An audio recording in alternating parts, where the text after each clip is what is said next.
Alright guys, I'm in this live stream. I see some of you are already in the chat. And hello Sen, how are you, Han? And Arit. So basically I will take up presentation first, and what I will do afterwards is that I will check up the chat and see what you have been asking there. And basically presentation today is about the different things that can make hair fall faster, because I think it is important to understand timelines, right? Because when you understand timelines, you can more easily find out what is actually causing the problem in the first place. And basically, I will demonstrate my pictures on how was my timeline with different issues that happen during my hair loss journey, and that's basically will help you guys to understand your hair loss better. So we can start with this one here. As first picture, and it is basically me before I had a hair loss. I think most likely if you have been checking my previous live streams, you have seen this picture before. But basically, you can see that I didn't have any issues on my sides, no issues on the crown or temples or anything. And basically, my hair was dense and thick. And this is a picture of me when I was around 16 years old.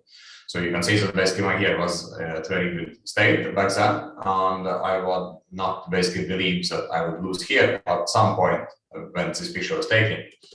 But basically what happened afterwards is that as time went by and I become 17, 18, my hair started thinning out. Right? And basically this is basically what happened at that time. This is a picture of me around 17 and a half, and you can see that I had issues already at that time on my sides, as well as a little bit of temple. You can see that this one here.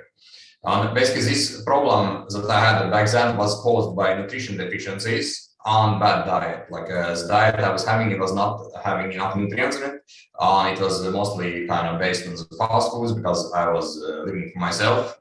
And I had to basically make my own foods, and I didn't know how to do that. So basically I ended up having basically diet that was poor in nutrients and was lacking important nutrition. So yeah, this is basically my situation back then. Basically what happened is that it just got worse, right? And I started to thin out. Like those pictures are not quite randomly, or they're quite randomly added here, so I didn't check time frame for them. And if you want to check more regarding timeline of my nutrition deficiency timeline, you can check my videos that I have recorded before. But basically, you can see that things went downhill quite fast, from beginning of this issue to this point here. This is basically the worst point when I actually knew that there was something wrong, and I had to address it as fast as possible, because my sides was thinning out rapidly. But the good thing is that I was able to recover from this problem quite fast. And what happened next is that basically I was able to gain back my hair quite quickly. Like, but the thing with nutrition deficiencies and the trigger foods in diet, for example, that they make hair fall quite fast compared to other kind of problems that, for example, are more related to, for example, DHT, that is having a slower effect on the hair loss. But for example, things like I had back then with nutrition deficiencies, it made my hair fall out very fast. So. And here again are a couple of more pictures when I was able to recover from my nutrition deficiencies and bad diet. In my case, again, like if you have been seeing my previous videos, I had a vitamin D deficiency, and my diet was poor basically regarding different nutrients as well as lack of protein back then. Basically, all those things affected my hair. So, and this recovery, I was able to recover my sides and also gain back some of my hair that I did lose because of those issues. But basically what happened next is that because of those problems, I had triggered most likely melatonin baldness areas that I should, and I started to thin out again. This is like around 2 years later. Basically what happened is that when I was around 24, my hair was looking like this. And here are a few more pictures of it. So basically, because of my bad lifestyle habits regarding my diet, I was taking DHT much earlier than I should, because my hair follicles become much more sensitive to it, and they start to be affected by it, and basically led to a lot of hair loss issues, like a diffuse thinnings back then. And basically, when I started with Finasteride, I was quickly able to start to gain ground again. You can see the difference between those pictures. This is like 5 months into Finasteride treatment. And again, for you guys who wonder how much I take 0.5 of Finasteride on a daily basis. And I've been doing so since 2008. So. But basically, this was my recovery, right? You can see clearly how fast I was able to recover when I actually addressed the right problem. And again, one more picture on my sides also. So yeah, this is basically timeline of Finasteride and also DHT angle. Like this is basically event for several years, right? For nutrition deficiencies, it happened in 1 year, right? It basically went from this stage here to around this stage here in 1 year's time. So it was a very fast process. DHT issue was something that happened over time. It happened, I would say, like around 3.5 years before I went from this situation here, like this 1 year, around 2 to 3 years, I would say, to those situation here. Right? So basically, it happened much slower. And to give you a few more examples, for example, here I had inflammatory issues. And again, you can check my inflammatory timeline in other videos, but basically this one here shows what happened when I was having inflammation. And when I was having inflammation, this is basically my kind of time when I had kind of control over it, but it was still breaking out because of different factors, because I was not having the right diet at that time, and also because of external factors like sunburn and so on, and also because of the stress and wrong topicals that I was using that time. So basically those things kind of affected my inflammation. I didn't have control over it. But basically what happened is that when I was having inflammation, my hairs started to shed a lot. Right? And because of inflammation, basically they start to shed a lot. And this again is kind of same pattern that I noticed when I was having dermatitis, for example, back in 2016. My hair also shedded a lot and fast. So basically my point here is that when you are having any online issues, like for example, stress, nutrition deficiencies, bad diet, for example, scalp problems like inflammation, dermatitis, fungal issues, all those things basically make hair fall out much quicker than they should. Right? And basically, if you have just DHT problems, then the hair loss will most likely be or hair shedding will most likely take a long time before it develops. Right? It will take more than 1 year. For other problems, the hair loss will happen much faster. Right? If, for example, you are having hair loss that has happened in the last 6 months, for example, or less than a year, then it's most likely caused by other factors. And again, it can be a combination of DHT and other factors. Like for me, several times before, like I had the issues because of not just DHT, but because of scalp inflammation at some point, dermatitis at other point, or because of my stress levels, right? Because I was not managing the well, or sleep patterns, like those. All those things kind of affected and made my hair loss worse at some points, right? But basically, my point is that when it's just DHT problem, then the hair loss happens slowly over time, right? And again, if your hair loss has happened suddenly or recently, that basically means that there is more to your hair loss that you need to address, and it's not just DHT that is my issue here. So, all right, guys. So this is basically a quick presentation, and I also wanted to check out some of the questions you have been adding below one of the videos that I made a couple of days ago, because it's kind of relevant to this one here as well. And I did make this video here in the beginning of the week about questions for live stream. And basically those questions I got here, guys, it was kind of questions that I can just take it up right here now. Right? It's not like something I need to make a topic about or a longer video. But basically, like first question from Adventure of Eddie, hey Alex, do you results permanent even after stopping with Minoxidil?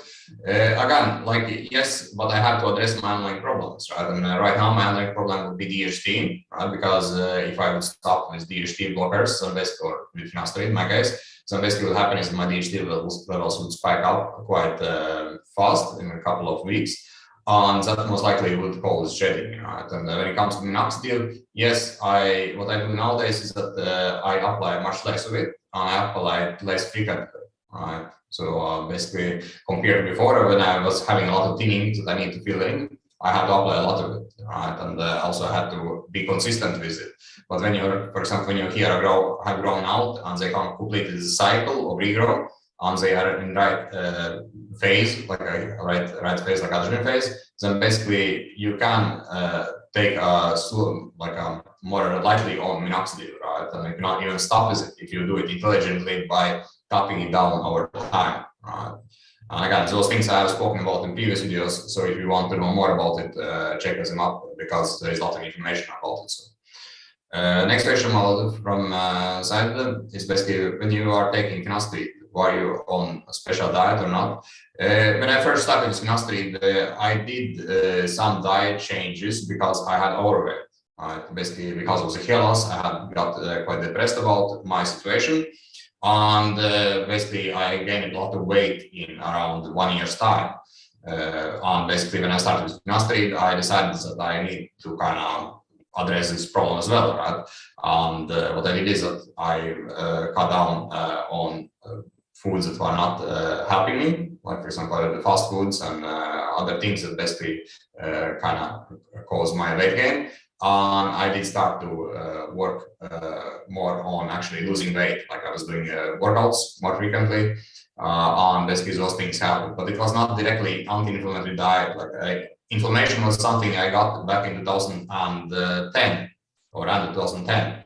So in 2008, when I first started with finasteride, my problem was not inflammation. So basically back then my problem was DHT. And I also, because of all the depression, also stress of the hair loss, I also had gained weight. So I had to address the problem as well. So,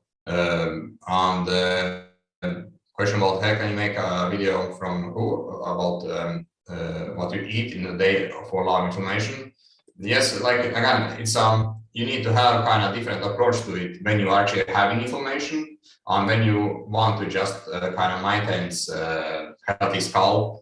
So basically, if you have inflammations, then you have to be very careful, and you basically have to address your diet much more strictly compared to actually just maintaining healthy scalp conditions, right? Because nowadays I can have trigger foods. I can have, for example, fast foods in my diet, even sugar in my diet, right? And they don't trigger inflammation, right? But if I have them, for example, regular basis or too often, then it will be a problem, right? So basically, that's something to be aware of, right? So basically, when you have salt inflammation and your body is kind of reset itself and everything's fine, then you can have some trigger foods from time to time, even on a weekly basis, and it won't trigger inflammation, right? But it basically depends on the amount, it depends on the frequency, and how well you actually have addressed and solved the inflammatory problem on scalp in the first place. Okay, next question from Ninja Gaming. Alex, how to regrow hair in bald patches caused by dandruff? Like again, dandruff shouldn't be causing hair loss unless it's something more to it, like dermatitis, for example, can cause dandruff. Other fungal issues can cause dandruff.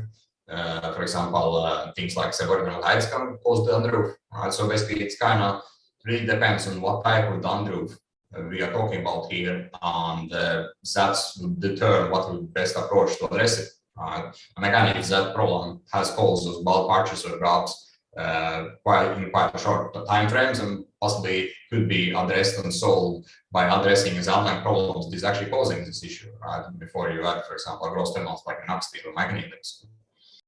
All right. The question about from Rahman, and it is basically about here on the scalp. That is basically kind of, as I understand, one hair follicle from one hair from each hair follicle.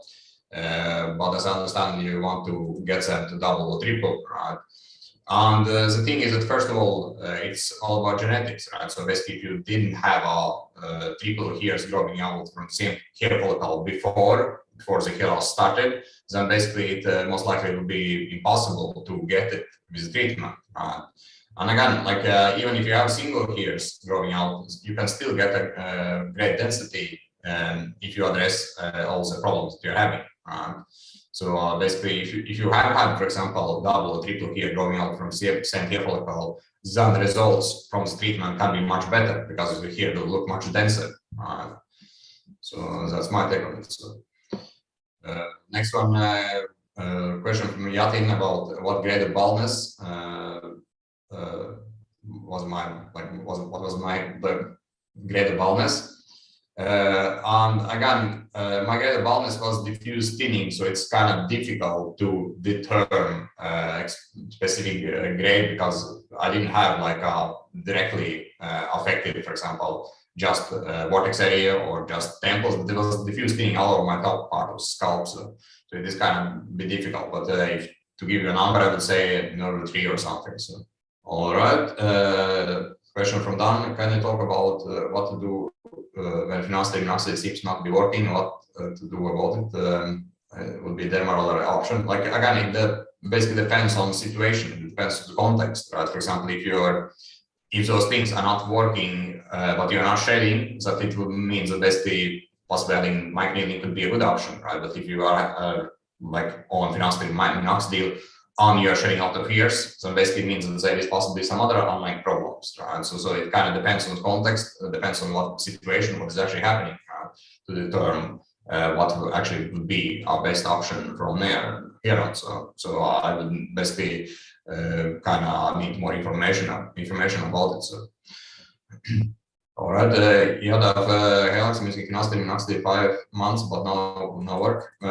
Yes, again, like first of all, you could check up your DHT levels, see if actually finasteride is having effect on them. They are down as much as they should be, like 70% down. The other thing, of course, is that if your DHT levels are actually down as they should be, then basically it means that there is other problems that is happening. Like basically you need to check out how your scalp feels. Could it be other lifestyle problems that could be affecting you here, other underlying problems that could be basically causing the issues that treatment is not working, right? Because treatment itself should be working, right? And if it doesn't work, it often means that there is more to that problem. So, all right. Question from Alvo. How many times should I use dermal and minoxidil in a week, or should I use it every day? It kind of depends on the method you're using, right? And basically, when I use microneedling, like I spoke before, I just do it lightly. So when I do it, for example, I can just see live stream as well. But basically, I just roll it lightly on my scalp, right? Like this. I don't put any pressure on it. And basically, also remember, guys, when you change direction for it, always lift it up. So it makes less friction on the skin. But basically what I do get is a bit redness on my skin, right? And that's basically all.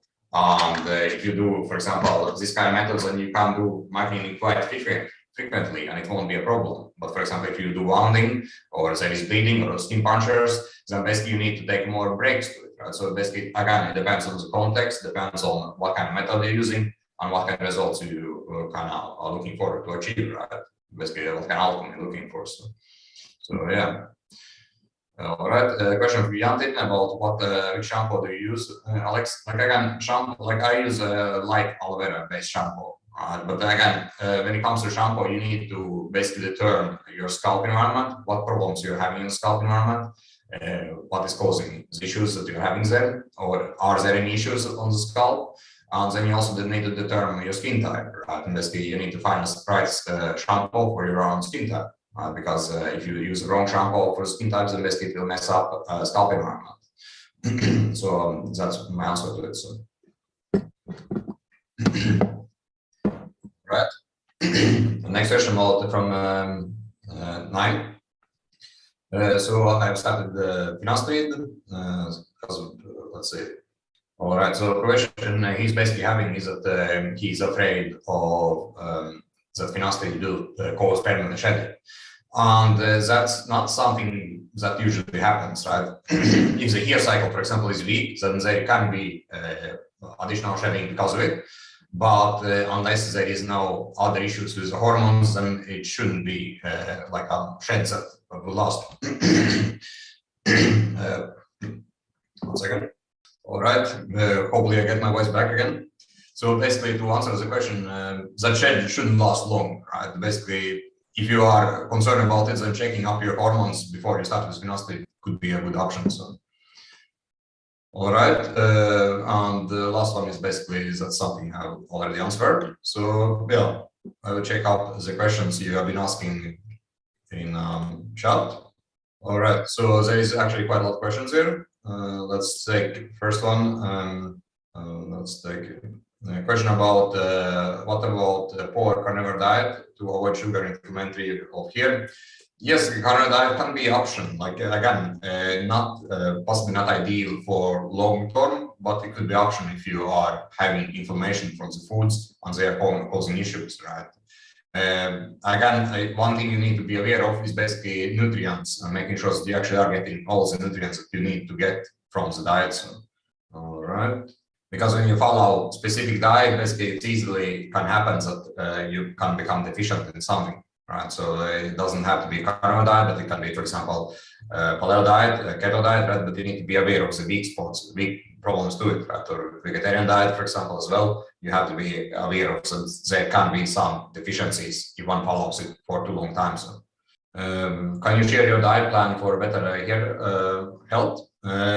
It is in my workbook. I have added instructions basically how to structure it. So, but basically, like again, with the diet, what is important is that you avoid trigger foods. And if you avoid trigger foods, then basically it will help a lot. For example, for scalp inflammation. So, question about do some of your subscribers use oral minoxidil for better hair growth? Yes, it is. And again, oral minoxidil.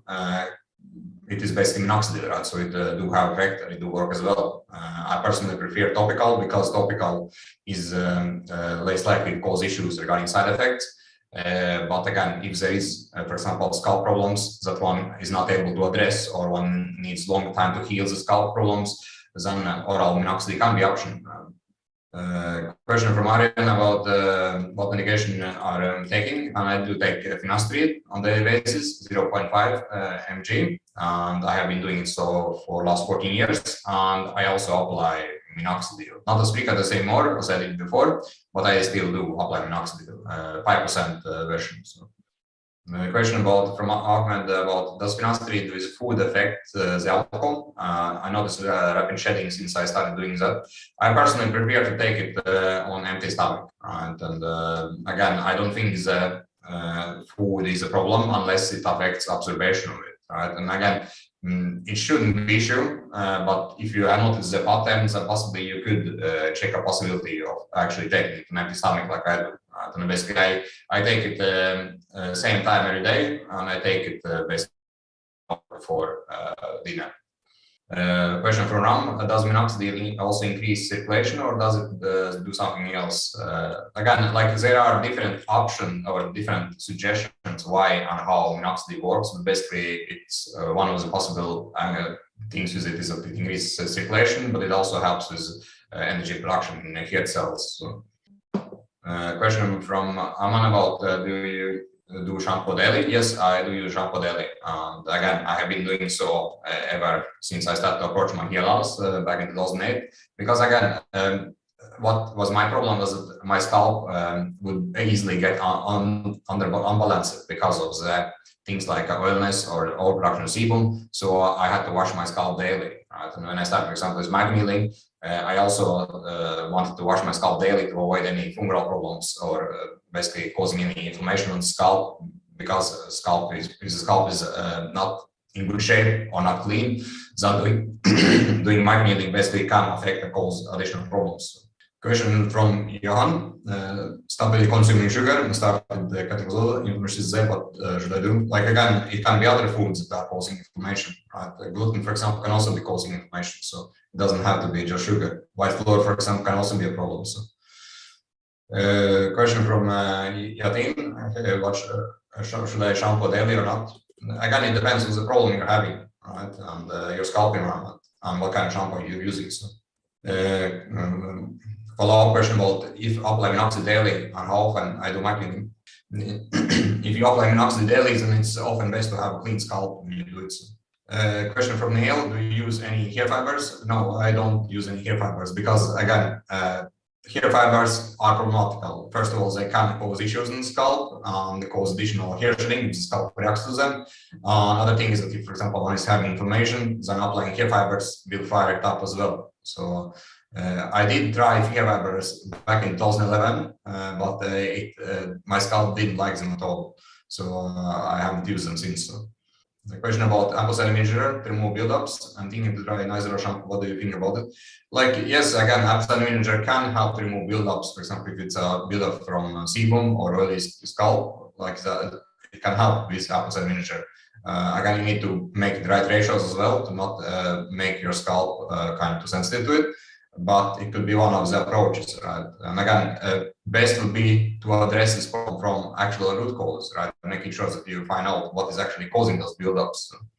And if it's, for example, buildup from Minoxidil applications, then you can do brushing, like I showed before in some of the videos. When it comes to Nicerol, basically, Nicerol again is something that can work depending on what kind of buildups there are, what is causing them.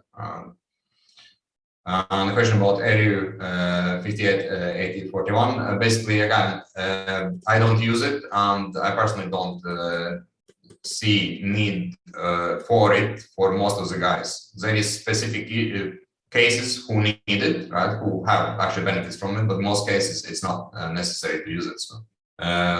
Last one is basically questions that I got here from can hair follicles die from other alopecia or just get dermat? Like they first get a kind of dermat or standby phase, and then basically one still doesn't address the underlying problem and doesn't do anything about it. So basically what happens is that they will basically disappear over time. But it's not something that will happen in 1 year's time, but it will happen in several years if one doesn't take action and to address addressing the underlying problems. All right, guys. So basically, for you who are on the live stream, here is a link for you who want to know more about my program or possibly work with me. You can use this link.